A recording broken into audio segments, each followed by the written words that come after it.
اسرائیلی اساتذہ، دانشوروں، سابق فوجیوں کے بعد اسرائیلی فضائیہ کے پائلٹوں نے بھی غزہ جنگ بندی کا مطالبہ کر دیا۔ اسرائیلی میڈیا کے مطابق تل ابیب میں اسرائیلی فضائیہ کے پائلٹوں اور ریزرو اہلکاروں نے فوجی ہیڈ کوارٹرز کے باہر احتجاجی مظاہرہ کیا۔ اسرائیلی پائلٹوں اور ریزرو فوجیوں نے غزہ میں جاری جنگ روکنے کا مطالبہ کیا۔ مظاہرین نے غزہ پر حملے بڑھانے کے منصوبے کی بھی مخالفت کی۔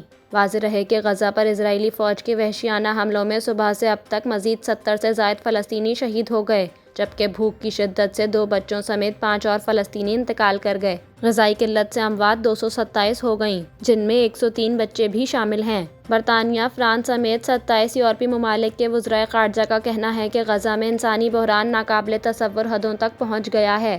مشترکہ بیان میں اسرائیل سے بلا رکاوٹ اور محفوظ امداد فراہمی کے لیے بین الاقوامی اداروں کو رسائی دینے کا مطالبہ کیا ہے۔